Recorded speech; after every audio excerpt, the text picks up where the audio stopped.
তো বন্ধুরা আমার কাছে কিন্তু চলে এসেছে মাত্র 30 টাকায় চিকেন বিরিয়ানি। হ্যাঁ, সেই চাকদার ভাইরাল 30 টাকায় চিকেন বিরিয়ানি, যেখানে কিন্তু এরকম কোয়ান্টিটির রাইস রয়েছে কিন্তু এরকম সাইজের একটা চিকেন। 30 টাকার চিকেন বিরিয়ানি চিকেন অনুযায়ী যথেষ্ট বড়। আর রয়েছে কিন্তু আলুটা আমি অলরেডি ভেঙে নিয়েছি, দেখতে পাচ্ছ এরকম কোয়ান্টিটির আলু ছিল, যেটা আমি অলরেডি ভেঙে টেস্ট করেছি, তার একটু দেখাই। এতটা কিন্তু সফট হয়েছে। আর সাথে কিন্তু রয়েছে এরকম ডিজাইন করা পেঁয়াজ এবং শসা, যাকে আমরা স্যালাড বলে থাকি। আর সাথে কিন্তু আমি নিয়েছি এক্সট্রা করে 20 টাকার গন্ধরাজ চিকেন চাপ, যেটার কিন্তু সাইজ কিছুটা এতটা বড় রয়েছে, দেখতে পাচ্ছ। মানে 20 টাকায় যে এত বড় চিকেন কি করে দিচ্ছে এই দাদাই জানে, তা আবার গন্ধরাজ চিকেন চাপ। তো চলো একটু গন্ধরাজ চিকেন চাপটাকে ট্রাই করবো। আগে শুধু বিরিয়ানিটা ট্রাই করি। একটু বিরিয়ানির রাইস নিয়ে নেবো, আর একটু বাঙালির ইমোশনাল আলু নিয়ে নেবো, আর একটু যে বিরিয়ানির চিকেনটা রয়েছে সেটা একটু ভেঙে নেবো, দিয়ে যাকে বলে মাখামাখি করে খাওয়া যাক।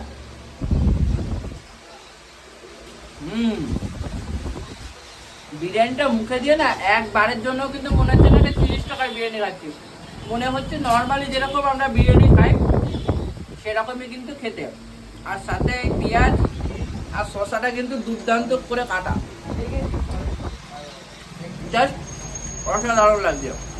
তো চলো এবার যে 20 টাকায় চিকেন চাপ রয়েছে সেটা ট্রাই করা যাক। নিয়ে নেবো একটু চিকেন চাপের গ্রেভি, ঢেলে নিলাম এরকম দেখতে পাচ্ছ। আর একটু নিয়ে নেবো গন্ধরাজ চিকেন চাপের চিকেনটা ভেঙে নিলাম। তো চলো এবার যে গ্রেভি রয়েছে, চিকেন রয়েছে আর বিরিয়ানির রাইস রয়েছে, সাথে একটু স্যালাড নিয়ে যাকে বলে মাখামাখি করে খাওয়া যাক। চলো বাঙালি, খাওয়া যাক।